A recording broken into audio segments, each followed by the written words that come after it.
Hey everybody, what's up? Let's hold the truth hostage.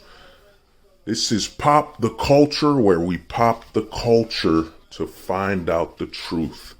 Now, I was watching a video by Comics by Perch, and he was covering a video on, will the comic book industry ever have another boom, another, huge sales, huge success, major success again? Will comic books ever be mainstream again? Selling, I'd say 500,000 copies a year, a month, a week. Will comic books ever return to that golden age where the comics were selling 500,000 to 1,000,000 per issue? And now Comics by Perch, he went in, great video, but he was missing a lot of the speculation and a lot of, I would say, comparisons and some thoughts. And I think it's due to a level of entertainment awareness. Maybe he didn't watch enough different forms of entertainment, here and there.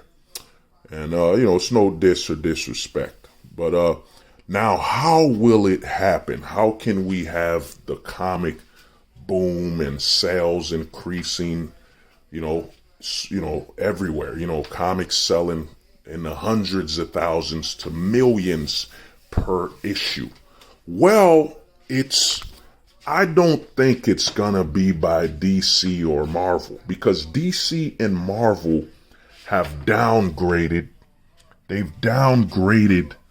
the potential of comics, and they've ignored that potential and what can be accomplished with comic books.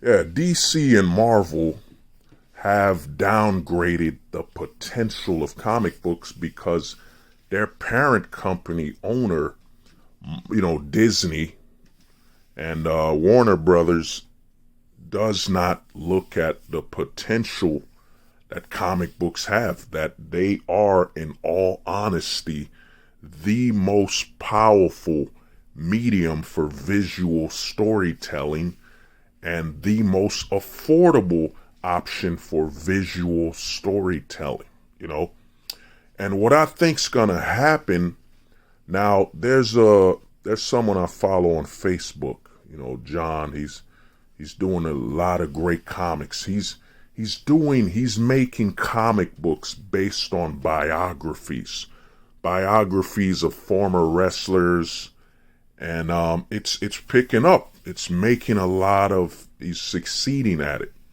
And it's amazing, because what's going to happen with the comic books, and I think the indies will be the first people to capitalize on it, is that let's be honest, in America is very, very celebrity driven, pop culture driven,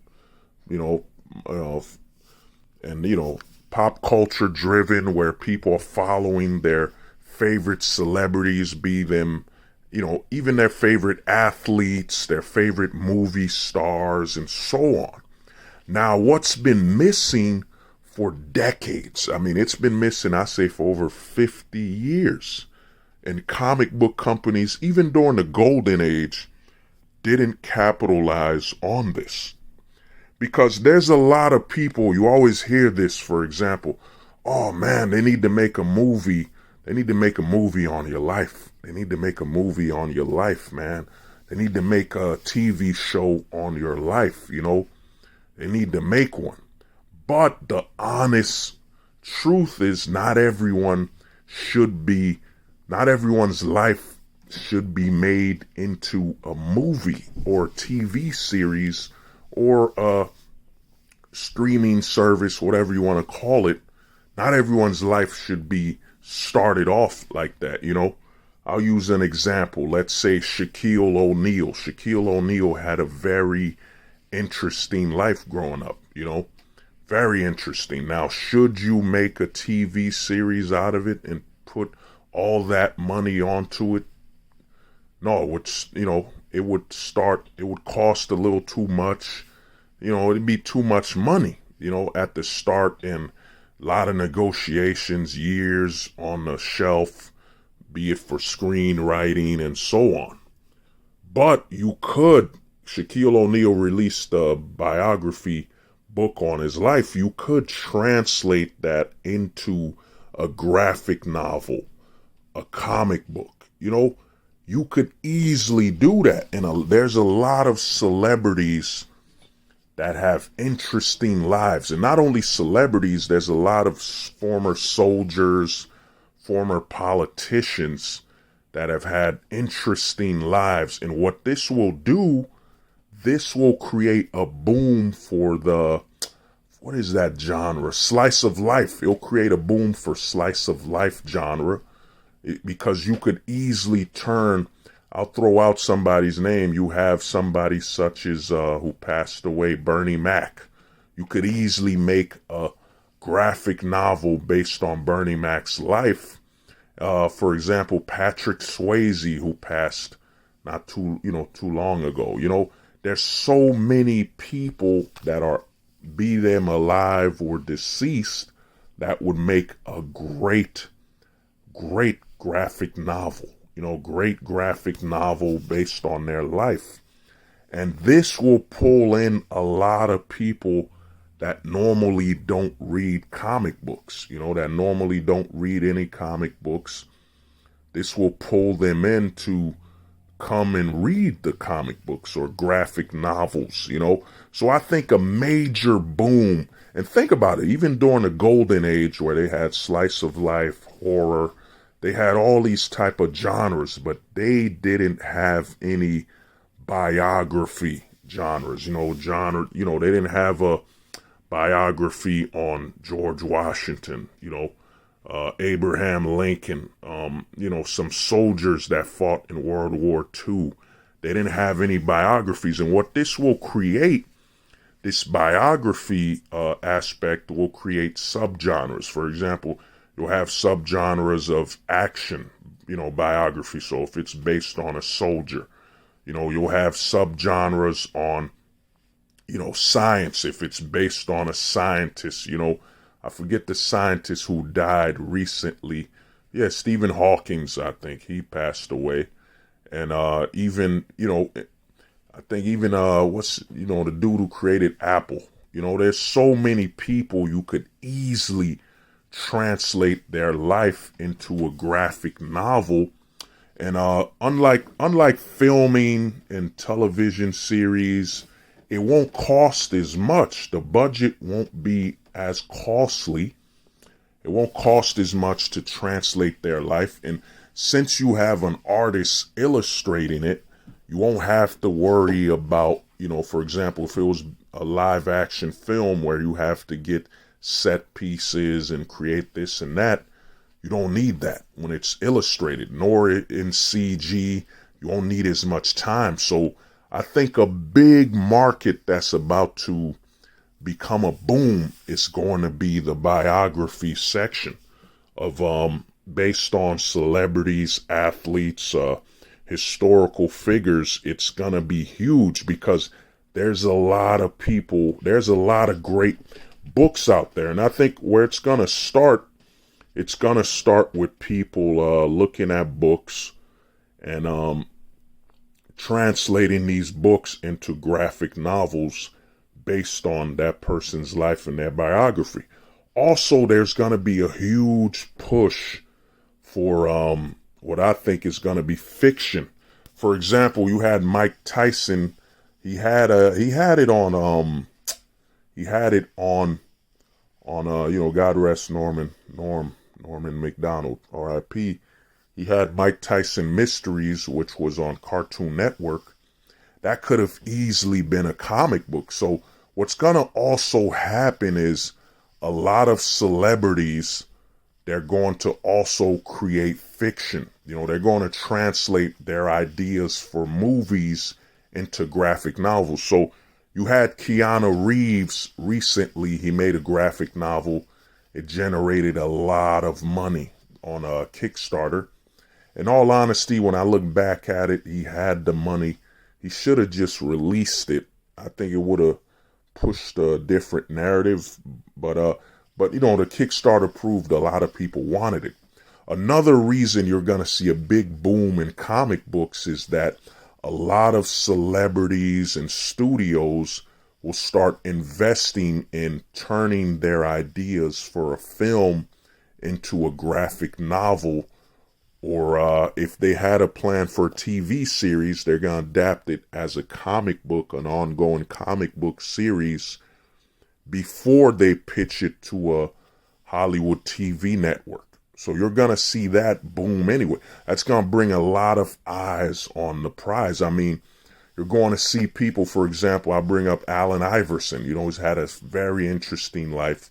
Allen Iverson's entire life could make a great ongoing comic book series. You know, you got Tracy McGrady. You know, you have you know, the late great Kobe Bryant. You know, there's so many people that even football players, you have somebody that's about to retire, that unretired, you have somebody such as Tom Brady, somebody such as Megatron.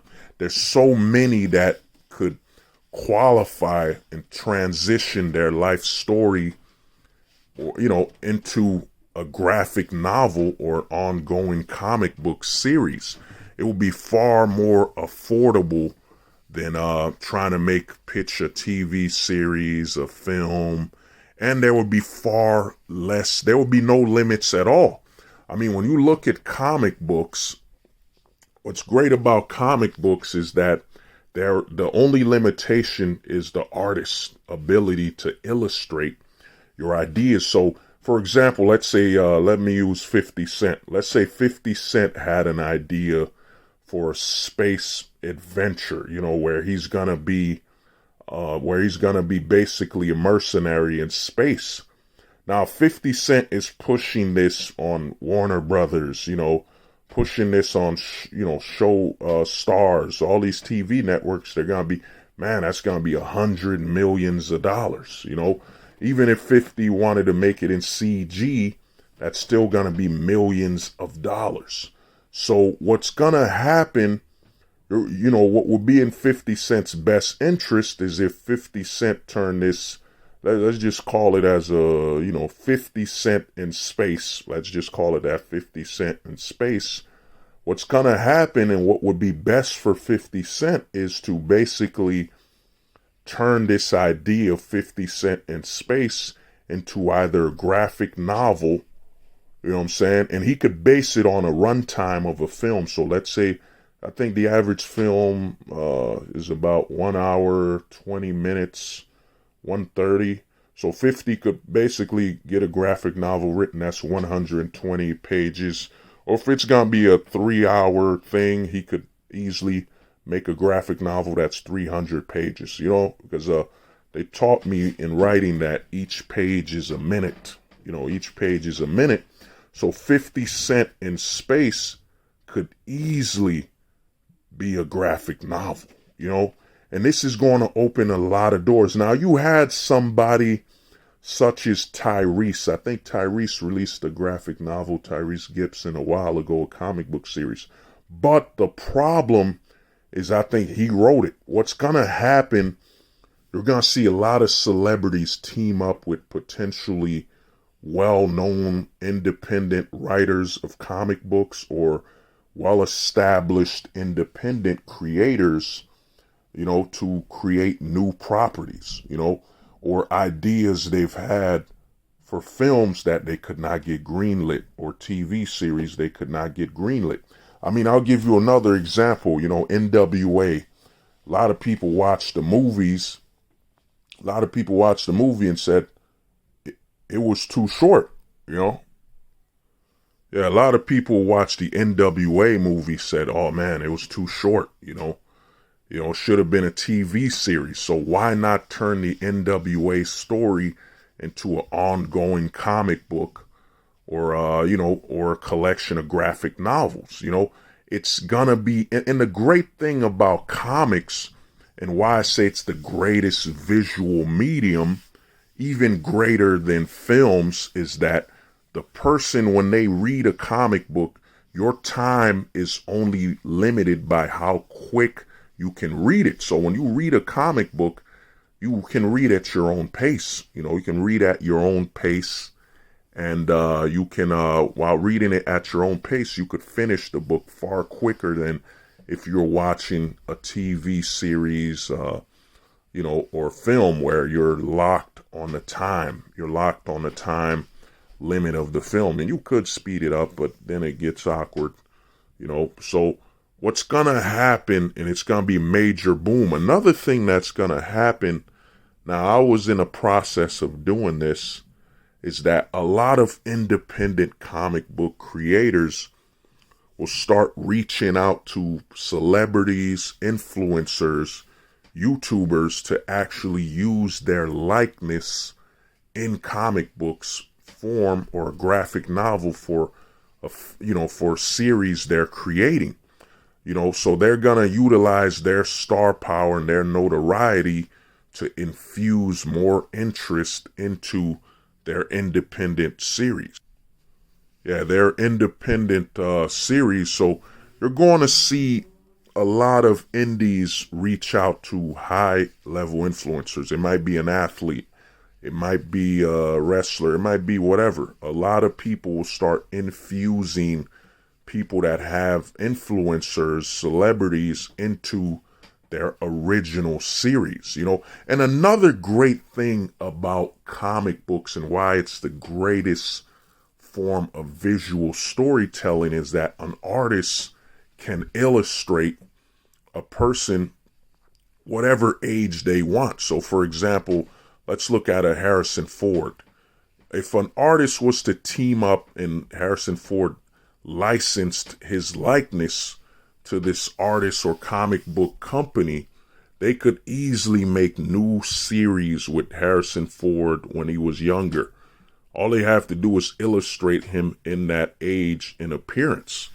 They don't have to worry about de-aging and all that because you have the artists who can do that. That's the other thing. The major reason that comic books potential is amazing is that the likeness deals. So a lot of celebrities that are older that can't act, for example, God rest his soul, Sean Connery. Yes, the name Sean Connery. I like my martini shaken, not stirred. The late great Sean Connery, when he was alive and he, retired from acting, had someone had a deal with him on his likeness, they could have kept putting him in new graphic novels, new series that could be based off of him from varying age of his likenesses, maybe when he was younger, older, So what's gonna happen with comic books is you're gonna see a major boom when it comes to infusing celebrities, influencers into great comic books, and celebrities utilizing comic books to start new franchises, because it's far more affordable to start a new franchise with a comic book or graphic novel than it is with a TV series, a film. It's far more affordable, and you're going to see eventually a lot of celebrities. Now, one of the guys I know, John, is doing that. A lot of wrestling comics. He's made some wrestling comics. He made a graphic novel, I think, on Andre the Giant. You know what I mean? And they're gonna get bigger. You're gonna see far more influencers advertise it. The only problem with them is they weren't advertised as a big deal. But with gas prices and all this stuff, similar to the Great Depression, with all this inflation going on, it's going to push a lot of people to stop ignoring creative solutions. So you're going to see a lot of celebrities and a lot of comic book companies or, multimedia companies start understanding that, wait a minute, we can make a biography, we can make a film, or we can even make a sequel as long as we get the celebrity's likeness, and we can make a whole new graphic novel, film, whatever, based on the series. For example, look at, let's say, Triple X that used to have Vin Diesel. Vin Diesel's a lot older now. You can't have him physically play that character if you're going the route of he's a young 30-something. But in the graphic novels and comic books, you 100% can. And you've seen this being done. I think you have companies such as IDW and Boom, with their Star Trek licenses and so on. But they're licensing old TV shows and so on, but they're not licensing the likeness of these actors to create new franchises and new series. So you're going to see a large boom. Now, when it comes to the traditional aspect of, as in new comics, new series, you're going to see, now I'm one of the people that have adapted this formula. I run a company called, Comanga LLC. Now, I adapted this formula where what manga has done to comics is it's actually changed and exposed that you do not need color. That color isn't needed. You know what I'm saying? Color is basically a want, not a need. After manga has sold hundreds of millions, billions of units, what's going to happen is you're going to see more guys such as myself, creators that no longer feature color in their comic books because, color just increases the price anyway, the price of production. So you're going to see a lot of indie creators start pumping out black and white comic books and graphic novels because it's going to be far more affordable to make it black and white than in color, So they're going to take that lesson from manga where, from manga is just, you don't need the color. You could tell a great story black and white. Because in American comics, there's this stigma against a comic being black and white. Oh, it's black and white. It has to be a stylistic choice, like, such as Sin City. It's got to be a stylistic choice, when in reality, it doesn't need to be a stylistic choice to be useful. What's going to happen is you're going to see a lot more comic book creators adapt into black and white, because black and white's a lot more cost effective when it comes to producing a new comic book, a new graphic novel. So you're going to see a lot more creators go into that route, and that's going to speed up the production of their storytelling. And another thing that's coming, and I'm one of the guys, I'm really advertising for this, is that we're going to see, and I think this is going to be a result based on the lack of money from indies, and B, the short attention span. Another evolution that's going to come with comic books is what I call the short storytelling. I'm thinking what's going to be a major boom, that what's going to be hugely successful, you're going to see 8 to 12 page stories for comic book storytelling. Because a lot of indie creators, be them artists or writers, will start looking at it as, if I can, the average person has a small attention span anyway. What's going to happen is you're going to see a rise in short comic book storytelling, 8 to 12 pages, because that particular amount is more than enough to tell a great story, and it's less stressful on an artist that's going to be illustrating these pages, and it's going to be less stressful on the budget of a writer paying for the illustration of their comic book pages. So you're gonna see a rise in, I'd say, 8 to 12 pages, and you're gonna see a major boom. It's gonna, because what's going on is, especially what's helped out this major boom is, you look at a website such as Webtoon, Tapas, these mobile apps that allow you to read your comic books, and what's happened is people are seeing millions of views, millions and billions of views on these apps. So people definitely still want, graphic novels and comic books storytelling, especially in this world of people seeking simplicity and convenience. A comic book and a graphic novel are far more convenient than a film, far more convenient than a TV series, because you can read it at your speed.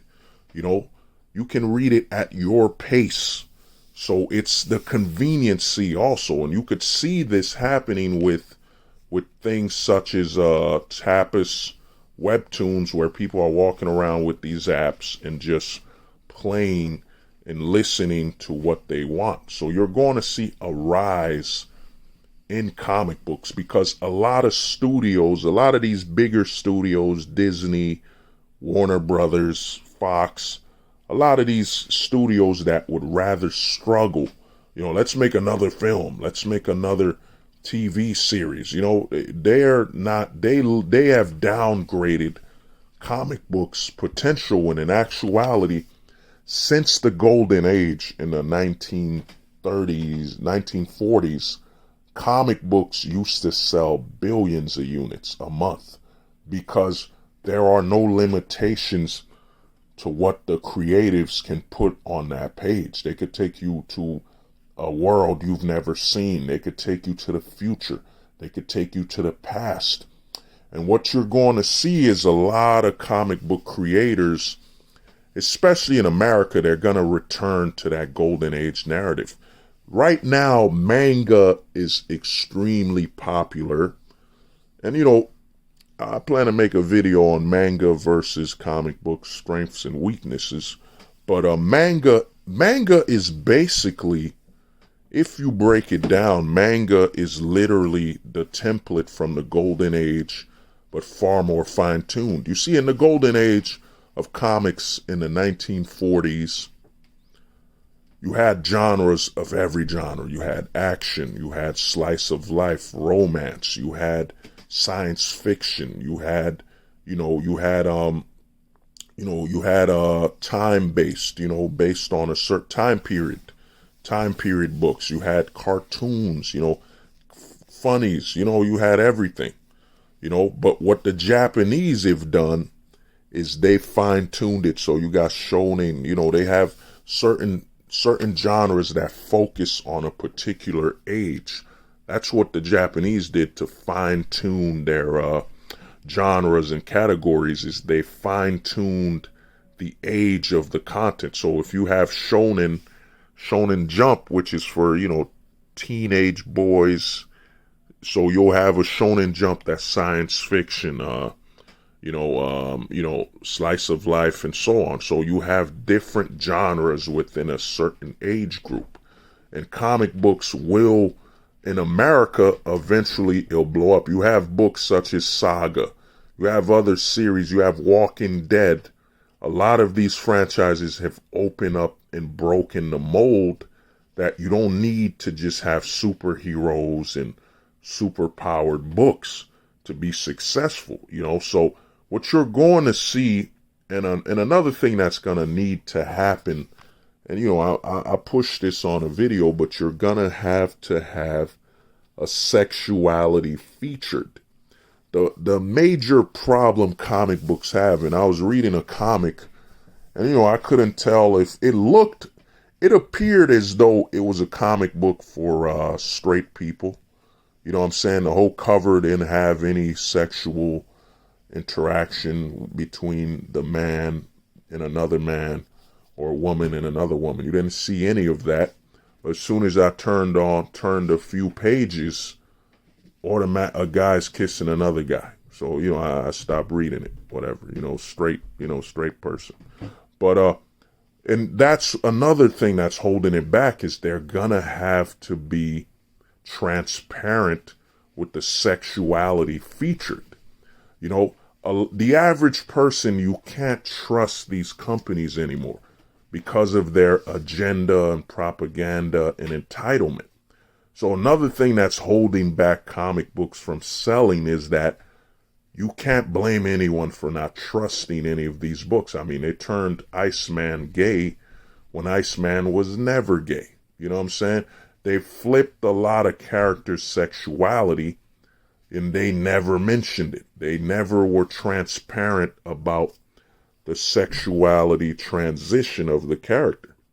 And what's going to happen is you're going to see what's holding a lot of these comic book fans back. Even people who read X-Men, DC's and Marvel's, the bigger companies, is that there's no transparency with the sexuality featured on their books. For example, if someone's a diehard, someone's a Christian, doesn't want anything that has to do with, lesbian activity, gay activity, or LGBTQ activity on a book, they don't want to expose that to their children, or they're not interested in that. Or you have someone who's just straight that wants to, be focused on content that is focused on their sexuality.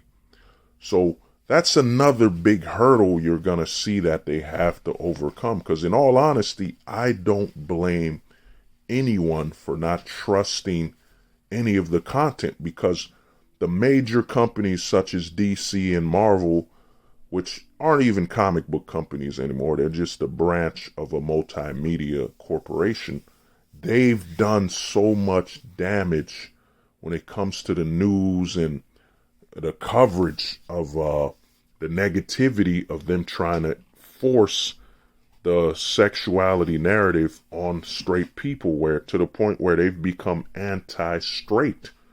You know what I'm saying? And they do a lot of straight baiting where the content appears as though it's for straight people. Then you open the book and you try to read it and you see, oh yeah, I'm reading an LGBTQ book. I'm reading a gay book. You know what I'm saying? I'm reading a lesbian book. You know what I mean? So they've done so much where they're not transparent with it. They're not transparent with the covers. They don't even let you know the sexuality featured, because that's a big thing that's also gonna be a determining factor. It doesn't make sense that you have an age rating. For example, they have 5+,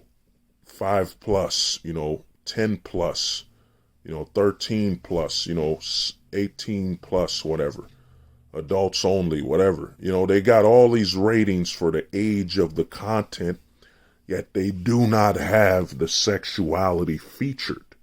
Whether the content is for straight people, gay people, LGBTQ plus people, you know what I mean? They don't have any of that, and they're not transparent with that. So what you're gonna see happen with the comic books and the big boom that's coming is a lot of the indies will start breaking the norm, especially since, especially because of Hollywood. Because Hollywood is prioritize agenda over talent, a lot of talented writers, creators, now those that can't even make an indie film or do not think that's their best option, they're going to start investing in comic books and creating comics and graphic novels, because Hollywood now, the major studios have prioritized agenda. You know what I'm saying? Even actors that qualify can't even get gigs. Oh my God, you're handsome and you're straight? Well, we don't want you. You're too straight and too traditional. Oh, and you're in shape. We don't want to fat shame our people or the new young actresses.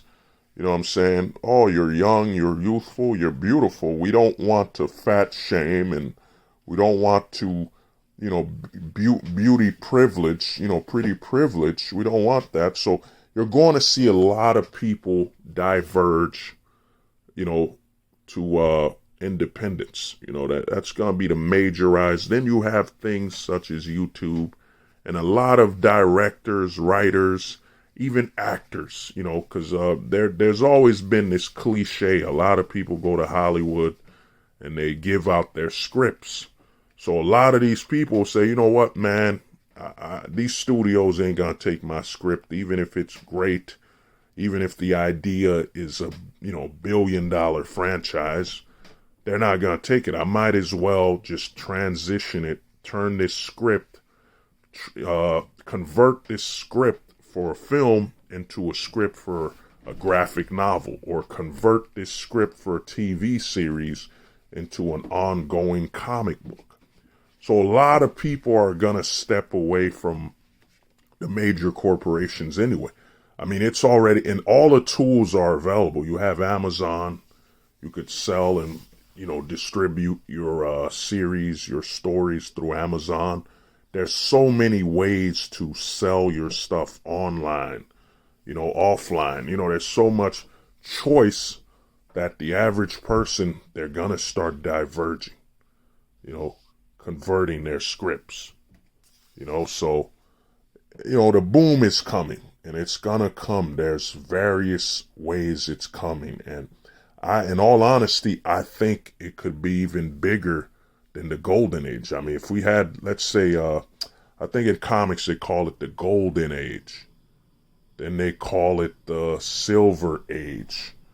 You know what I'm saying? And I think we're in the bronze age right now. I think we're in the bronze age, but I think we're gonna go beyond gold. We might go to the platinum age, So where everything's selling, because in all honesty, you look at webtoons and so on selling like crazy. So you're going to have we're actually, there's so many ways to consume it.